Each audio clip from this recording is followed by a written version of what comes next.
And we are live. Oh yeah, let me adjust this camera. On Facebook, YouTube. Welcome to the Gentlemen of Crypto, episode 288. Today is Monday, November 19th, and I am Bitcoin Zay, here to bring you some news and updates from the crypto market today. It's been a very interesting weekend. Wait for some more people to come on in. A few people on Facebook. What's going on? What's up, Crypto Q? Shout out to you, brother. Yeah, very interesting weekend. Actually, really, it was pretty dead this weekend until last night. The last 12 hours have been crazy in the crypto market. What's up, Antonio? Appreciate you coming on in. So yeah, let's start off with this Bitcoin bloodbath. Just talk about that for a little bit because I know it's a lot of people wondering what's going on in the market. Wondering what's going on with the price. For those of you who are traders, I won't say you should have seen this coming, but this was always a possibility. Simply because in market cycles, whenever you have a large amount of growth in a short period of time, which we did last year at this time, it was around, I think, 6,000 at this point. It went to 20,000 in less than, I think, 30 days. So, when you have growth like that, you have to expect a extended bear market. And we've been calling for extended bear market since, I think, February. So honestly, I'm not surprised at all by this price. As far as finding out futures is one reason people have stated. However, futures aren't the only reason. You have the Bcash drama. You have people taking money out of that market. You have people who are selling because we have Christmas coming up, or have Thanksgiving coming up. People panic selling. You also have, from a trading standpoint, people who are using over leveraged trades. A lot of margin trading. People are thinking they're catching the bottom. So I'm gonna go 50x, 20x, or 25x at this low amount, and I'm just gonna get rich whenever it goes back up. Markets aren't like tennis; they don't just bounce back and forth. They take time, and especially when you have as much liquidity gone out of the market as far as money. I mean, it's the first time in a long time it's less than $100 billion market cap. You have to expect these price drops. So, like I've always said, if you are a trader and you're shorting, congrats to you. If you're a trader right now, you're sitting out of the market, congrats to you as well. Because to me, this has been an untradeable market from the margin Bitcoin standpoint for a few months now. It's been one of those things where if you're a swing trader, if you're catching small jumps, that's fine. But if you're long term, like I am, one of the things that I've always stated was you shouldn't be taking that many trades in a bear market. You don't know the levels. You don't know how the stop runs work. You really don't even understand how market makers work. Most people that they have all of your BitMEX orders on data, AI working in the background, all of your Bitfinex, all of your other trading platforms, so they can see where the market is moving, and market makers move towards the money. So if you're on the wrong side of that trade, people are getting smacked left and right over leveraged trades. So a lot of stuff out there. What's going on, Jizzy Mac? What's going on, Khalil? What's going on, S1 Dubs? Oh yeah, Khalil saying give us some news we could use. I mean, hey, this is what I've said in the crypto market. When I started in 2013, I got in, pretty good, very good level in the hundreds. It went to 1,000 pretty quickly, but it went from 2014 all the way to mid 2016 before we saw some sort of growth. So that was the last bear market, and I think this market's moving faster. So if we take that 18-month period and shorten it, this will be, somewhere, I think, a year worth of bear market, which so far has been about 11 months. So we could go deeper going into January, but with backed maybe coming December 12th, institutional investment, we have an increase in hash rate. Now that the Bcash drama is over, pretty much, and a lot of these altcoins are going to be gone, like liquidity, they have to give it back to people, like ICOs and all this stuff. Then you might start to see that return in the market. So definitely something to look out for there. It's not all hope isn't lost, of course. I mean, Bitcoin's just getting started. So trust me, this is how it felt when Bitcoin was at $300 or $200 a few weeks after it was at 1,000 and stayed there for a year and a half. So trust me, I know the feeling, people. This is nothing in long term things. Let's see, Sergeant Crypto, what's up? What's up, Captain James? You already know there would be one last big dump before institutional investors show up. Absolutely, typical shakeout. And this is what, and like you said, under the guise of the Bcash war, I always tell people whenever something significant is happening, there's always, it just so happens, it's always very convenient for the price to drop or the price to increase when something happens. So for one thing, if you have a date set for futures to to go away on the 14th. That's a good time to have a Bcash war and pull the liquidity out of the market so the dump doesn't look like it was orchestrated by big money people. That happens all the time in big markets, just not to the extent of Bitcoin, because Bitcoin can have 8, 10, 15% drops. In the market, smaller market or bigger markets, sorry, it's smaller drops, like 0.15, 0.1. But yes, that's what happens. They time it under the guise of something else is happening. This is some event, and this is why the price drops. So you don't really want to make it too obvious, even though Roger Ver has stated, hey, people manipulate markets. That's what happens. Hey, people, you got to, if you're going to be in this market, you have to live with the manipulation that's happened. But if you are one of those people like me who are accumulating for the long term, this is great. You can get it cheap. I mean, lower than 5,000 Bitcoin. Come on, people. We've said this before. Once it gets below that point, you should be snatching up as much as you can. So let's see what else we got. Blockchain Shuja just keep dropping till tax season. Yeah, some people have to claim capital gains loss. Let's see. Shake and bake. Yeah, definitely a shakeout. Time to stack up Satoshis. Hold till next halving. Absolutely. So 2020, I always said, people, stop looking at the price. Your goal should be to have 1 Bitcoin by 2020. If by 2020 you have 1 Bitcoin, you will absolutely be in the top 5, 10% of people of holders in the world as far as value, in my opinion, simply because you'll have that 1 Bitcoin. But yeah, that's the goal right now. I need to get a hoodie made, 1 Bitcoin by 2020. That should be our new should have a new campaign for that. So enough about the Bitcoin bloodbath. I'm sure everybody wants to wallow in pain and sadness. It's all good, but we do have some news to get out today. Kraken, they began trading Bitcoin Cash SV, which is the Craig Wright version, Satoshi's vision. Even though it says it has extremely high risk. So if you've seen sort of what's been going on with the Bcash market, a lot of the blocks that are being mined, I believe, I just read, I think like 10 minutes ago, the chain was actually reorganized, like literally reorganized simply because they didn't have hash power. So those prices have been dropping ridiculously. However, Kraken, they basically stated it should be seen as an extremely high risk investment. There are many red flags that traders should be aware of.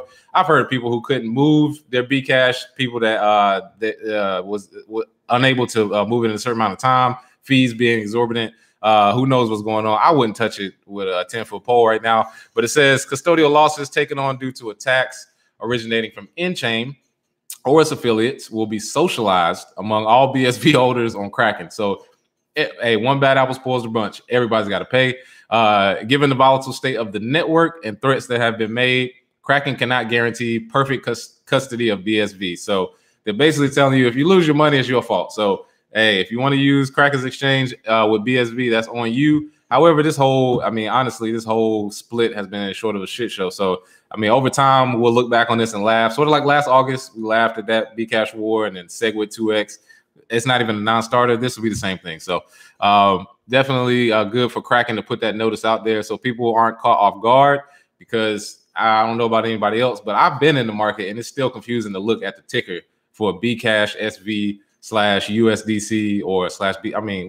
What is going on, man? All these letters, it's ridiculous. And Bcash, I think it'll die a slow death. But right now, we'll just see what Kraken does with it and see if it can recover on some other exchanges. But enough about them. Moving on, looking towards the teenagers, we have our young kids. If you have kids who play Fortnite, a new report suggests that cryptocurrency and digital assets are becoming something of a staple in the lives of the upcoming generation. 2018 report by The Holiday indicates that teenagers prefer cryptocurrency and Fortnite V-Bucks, which is the virtual currency used in the popular video game Fortnite. They like it better than cash, better than gift cards, better than gas money. I know a lot of kids don't really understand the value of cash to an extent because they don't really have bills. So to them, what is currency is being able to buy dance moves on Fortnite, being able to buy different levels. That's why I always tell people when you think about currency, it's really in the eye of the beholder, along with the social group around you. Because if all your friends and everybody plays Fortnite, to you, that's more valuable than us saying, oh yeah, I want to get airline miles. I may think airline miles is way more important than cash or whatnot, but there aren't a bunch of 12-year-olds hopping on flights like I am. So that's why I said currency is in the eye of the beholder. And if Fortnite is one of those games that's going to stay being popular, Fortnite V-Bucks is definitely going to be, pretty valuable. So right now, the spread on V-Bucks is $10 for 1,000 V-Bucks. They keep it at a steady fiat price, of course, because you can't, at this point really use cryptocurrency, on a large scale. However, you can use this token to pay for in-game upgrades and Fortnite characters. So if they came up with a way to create a utility token or a token where the only way you can play Fortnite is if you use V-Bucks, that way you have a lot of people moving into the market, because honestly, most adults, males, their money goes into their kids and their wives. So if their wives really love something, they're going to buy it. If your kids really love something, they're going to buy that too. So even if you don't care about cryptocurrency, if there was a way to make a Fortnite crypto, you would have to pay for it in order to get your kids to be able to play it. And as far as long-term growth, I mean, that would be basically like buying stock into Fortnite, and crypto as far as being used as payments. That would be good to see there. So good to see from the teenagers. They obviously are not going backwards. For those of you who think it will stay that way, for example, it says here at the beginning or at the end, Americans born before 1964, known as baby boomers. They usually have, this thought process on the official AARP website. It actually described Bitcoin as a bunch of computer code that a bunch of criminals, idealists, and speculators agree is worth real money. So even, the corporations that have a lot of older people in there as their customers, they cast off Bitcoin. So I think we did a dino of the day for them too, but it's all good. They'll figure it out. But the kids are coming. So if you're one of those older people out there, to me, age is all about your mindset, not how long you've been on this earth. But if you're one of those kids who believe in Fortnite and crypto, more power to you. So haven't played it myself, but my little nephew loves it and he does all the dances. So let's see, Shannon Allen, my nephew is 12. He's mining. He mines in Fortnite. Hey, it's a lot of teenagers that are playing Fortnite that are getting into crypto mining. They understand if you were a baby and you've had cell phones in your face since you were a child, people have been taking pictures of you. You've been playing on iPads. You've been playing with cell phones everywhere. Flash all in your eyes. You can barely lift your head up. You're like 3 months.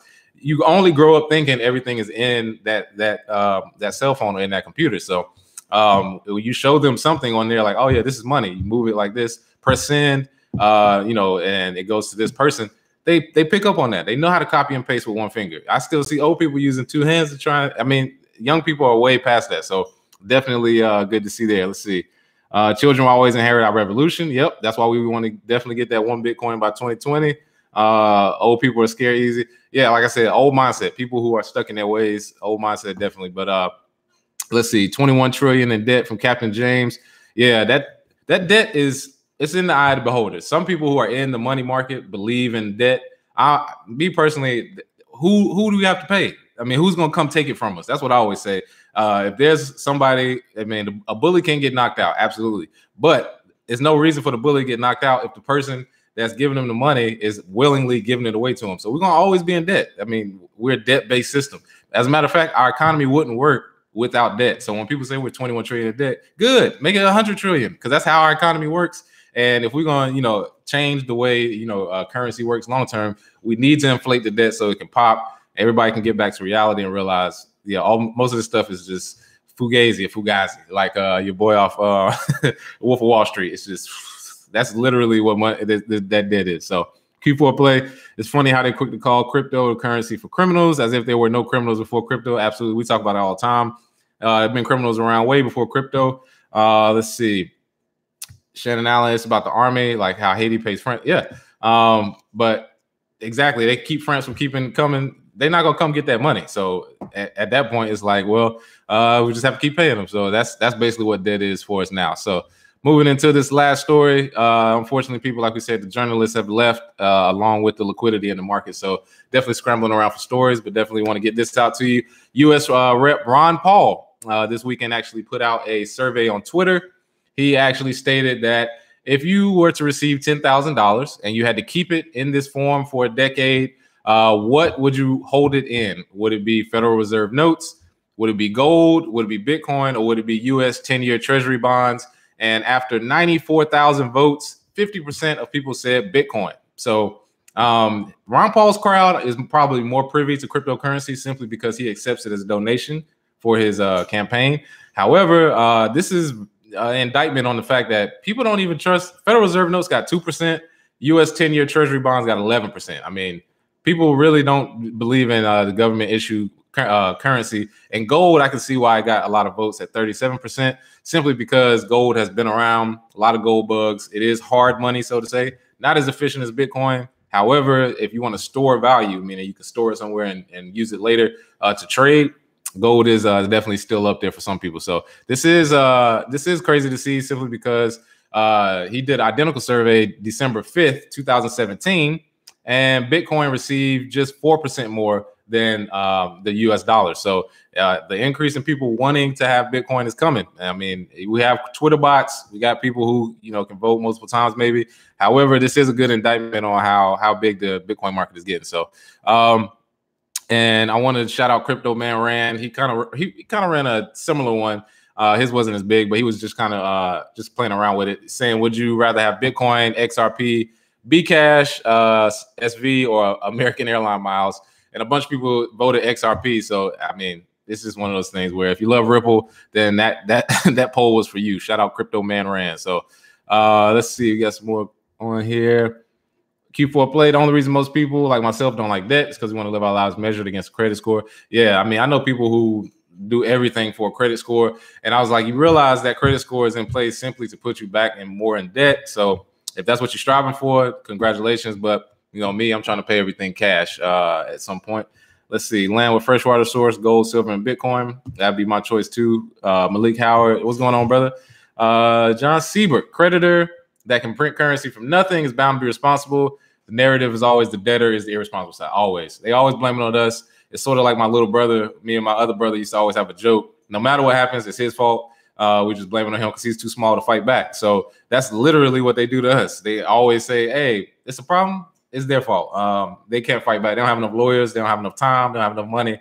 They can't do anything to fight back. So just blame it on them. So that's literally how the game has been going in my experience since I've been alive. So if you've been in the game 50, 60, 70 years and you don't believe some of the stuff that's coming out of somebody who's, my age, you haven't been paying attention, because I've only been here a short period of time and I can already see that this is garbage, this currency or this economy. So let's see. Might be good if you give them the money versus currency talk. Yeah, we'll definitely have to do a separate video. We've actually been discussing that anyway for some long-term videos. So yeah, shout out to Shannon Allen for that. Yeah, well, Haiti is still paying France. I was actually informed by the new leader of the African Union, the ambassador for the African Union in the U.S., when she did her speech at the Black Blockchain Summit. She actually stated how every African country is still paying back France as well, and other European countries. So even though they may appear poor, what's actually happening is when they make a certain amount of money, they only keep in like less than 10% of it. Almost most of it is going back to Europe. So yeah, it's literally one of those things where if they're not going to go get it, which, King says tar and feather. Me, I've always said, if you're not willing to kill somebody for it, then you have to take their money from them, because that's the only other way to win. So at some point, they're gonna have to do one or the other. They fought back before, but you gotta do what you gotta do. Let's see, 5 years from now, everyone in this field will be laughing in Dubai, talking about how much. Yeah, exactly. So if you would have seen the message boards and some of the trading apps, shout out to Poloniex and some of the older ones, 4 or 5 years ago, the panic people were in, they were like, the market's never going to move. This is as good as it's going to get. I remember people saying that if Bitcoin ever got back to 1,000, they would sell everything and they would live happily ever after, because people had hundreds of Bitcoin back then like it was nothing. So in my opinion, people that stick around through this bear market, people who traders, influencers, developers, if you're around during this market, you'll be rewarded for it later. So definitely want to leave you all with that. Let's see, Swiss ETP. I saw that offshore accounts with Bitcoin. So shout out to everybody joining in on Facebook as well. Kamisha, Xavier, what's going on, Zay? The only other Zay that I know. What's going on, brother? But yes, so like I stated before, Bitcoin bloodbath is here. Money is being lost by people who are panicking. Always make sure you hold for the long term. Only spend money that you can afford to lose. And if you are interested in any form of investment, Bitcoin stuff, use the internet. There's so many good. I mean, we've given out plenty of resources. Email us or contact us. We can give you some more. So let's see. Spitshine Tommy, what steps would you recommend for a beginner who wants to invest in crypto? Like I said, first things first, do your own research is like, the first thing most people tell you to do. in this space because it is your money, it is your investment. First thing you want to do is get a wallet, and the first thing you want to do is buy some crypto, even if it's $20 worth, $50 worth. You want to have skin in the game, because I've often noticed that people that sit on the outside and watch, they like to talk a lot. But it's nothing like actually having crypto, sending it from one wallet to another, being able to see the process, as well as being able to hold it for the future. And then you start tracking price, and that's when you start moving into your portfolio, and it just goes from there. So in my opinion, the best thing to do for people, new people, if you're not a trader, is to dollar cost average down buys all the way down. I mean, I'm dollar cost averaging. I'm riding it till the wheels fall off. But every level where there's some sort of resistance and support where it flips, which you can look that up as well, at those levels is usually where you want to keep buying. Buy more, because when there's more supply at those levels, you can buy more Bitcoin for sale as you see the price going down. And if you can get it as cheap as possible, I can guarantee you right now, if you see the price, like Ronnie Boaz talks about, go back to 28,000, we're talking about a times 5 or 6 on your investment at this level right now. So definitely accumulation is the goal. 1 Bitcoin by 2020. That's what I always say. So yeah, everybody putting it on there. Definitely dollar cost averaging. Yeah, watching videos like this. People that are connected, Crypto Blood, who we've interviewed, Ronnie Boaz, who we've interviewed. A few more people we've talked to, in different areas. I can't remember my offhand right now, but our channel has plenty of tutorials as well. So anybody on Facebook as well looking for how to start in crypto. For those of you who may think the market's going away, this is actually the best time to jump back into crypto, so to say, as far as price goes, because you can definitely dollar cost average down. What I did for 2 or 3 years, and my family can tell you this, they thought it was crazy, but you can literally just cut out one thing. Just take $40. Don't go to the movies. Don't eat out. $40 every paycheck. Buy a little bit of crypto. Buy a little bit of Bitcoin. Little by little, you can use Bitcoin ATMs, use an exchange. You can do it in person. I know there's people who have thousands in crypto, and you can trade in person. 40 cash for crypto, they can send it to your phone at meetups. So different ways to do it. This accumulation, people, accumulation, because the more money you take out of the banking system, the less power they have, the less wars you have, the less oligarch rule you have. So when I think about when I buy Bitcoin, I'm taking money out of the banking system as much as possible. And that's really the only way to get away from it, is to take the money from them, because ain't nobody going out here shooting nobody. So definitely heads up for those of you who are just getting to the market. Thank you for watching the Gentlemen of Crypto today. A few announcements after the show is over. On the bottom, we'll have our Brave browser link, and you can actually download the Brave browser. Good for privacy, secure, way faster, blocks ads, and you can support KRBE Crypto by downloading it as well. Also coming up soon, this week is Thanksgiving and Black Friday, so we won't have shows Thursday and Friday. Just want to throw that out there. And definitely we'll see you all tomorrow. Thank you all for watching on Facebook and YouTube. Have a good one. Cheers.